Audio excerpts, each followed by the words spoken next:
ओम श्री परमात्माय नमः। ऋग्वेद संहिता प्रथम मंडल सूक्त नंबर 121। इस सूक्त के ऋषि ओशित कक्षीवान, देवता विश्वदेवा, इंद्र, छंद पक्ति और त्रिष्टुप हैं। मनुष्यों के पालनकर्ता और गौरूप धन के दाता इंद्रदेव, कव देव अभिलाषी अंगिरा लोगों की स्तुति श्रवण करेंगे। जिस समय वे गृहपति यजमान के ऋत्विकों को सामने देखते हैं, उस समय वे यज्ञ में यजनीय होकर प्रभुत उत्साह के साथ कामनाओं को पूर्ण करते हैं। उन्होंने स्थिर रूप से आकाश को धारित किया। वे असुरों द्वारा अफत गायों के देवता हैं। वे विस्तीर्ण प्रभा से युक्त होकर सारे प्राणियों के द्वारा सेवनीय हैं और खाद्य के लिए जीवन धारक वृष्टि जल की वर्षा करते हैं। महान सूर्य रूप इंद्रदेव अपनी पुत्री उषा के पश्चात उदित होते हैं। उन्होंने घोड़ी से गाय उत्पन्न की।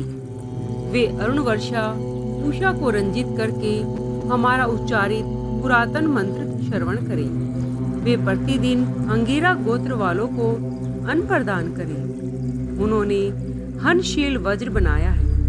वे मनुष्यों, चतुष्पदों और द्विपदों के हित के लिए दृढ़ रूप से आकाश को धारित करते हैं। इस सोमपान से प्रसन्न होकर आपने स्तुति पात्र और पनी द्वारा छिपाई हुई गांव को यज्ञ के लिए दान किया है। जिस समय त्रिलोक श्रेष्ठ इंद्रदेव युद्ध में रत होते हैं, उस समय वे मनुष्यों के कलेशदाता पणी असुर का द्वार गो के से निकलने के लिए खोल देते हैं। प्रकारे आपके लिए संसार के पालक पिता दो और माता पृथ्वी समृद्धिशाली और उत्पादन शक्ति युक्त दुग्ध ले आए।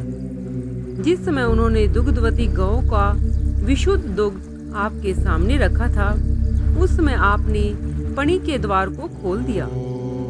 उस समय इंद्रदेव प्रकट होकर उषा के समीप में विद्यमान सूर्य की तरह दीप्तिमान हुए।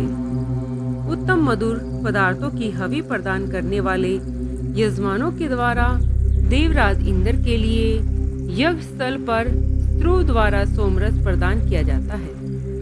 इस प्रकार के सोमरस से अभिषिंचित होकर वे आनंदित होते हैं। जिस समय सूर्य किरण द्वारा प्रकाशित मेघमाला जल वर्षण करने के लिए तत्पर होती है, उस समय प्रेरक इंद्रदेव यज्ञ के लिए वर्षा के आवरण का निवारण करते हैं।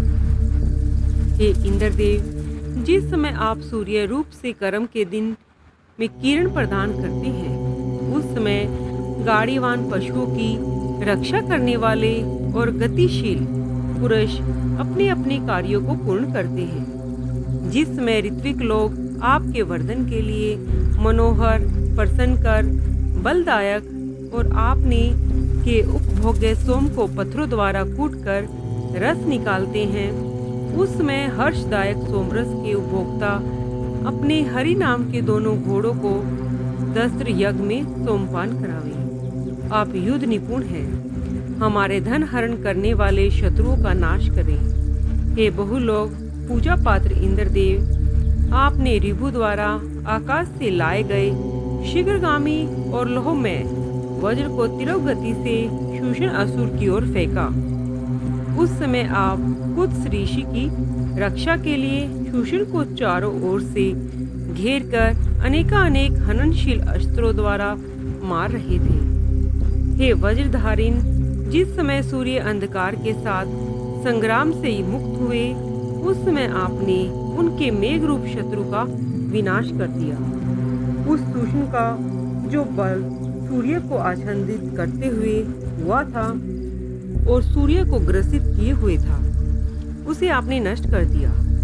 हे इंद्रदेव, महान बलि और सर्वव्यापक धूलोक और भूलोक के वित्रासुर के वध आपको उत्साहित किया। आपने उस सर्वत्र व्यापक और श्रेष्ठ हारयुक्त वित्रासुर को अपने महान वज्र से गहरे जल में फेंक दिया। हे इंद्रदेव, आपने मनुष्यों के मित्र हैं। आप जिन अश्वों की रक्षा करते हैं, उन वायुतुल्य शोभन और वाहक अश्वों पर विराजे। कवि के पुत्र उष्णा ने जो हर्षदायक वज्र आपको दिया था, आपने उससे मंत्र ध्वंसक और शत्रुनाशक वज्र को तीक्ष्ण बनाया। हे सूर्य रूप इंद्रदेव, हरि नामक अश्वों को रोको। उनका एतव नाम का घोड़ा रथ का चक्का खींचता है। आप नौका द्वारा 90 नदियों को पार पहुंच चुके हैं और वहां यज्ञ का विरोध करने वालों को फेंक कर विलक्षण कार्य पूर्ण किया। हे वज्रधर इंद्रदेव, आप हमें इस दुर्दांत दरिद्रता से बचाएं।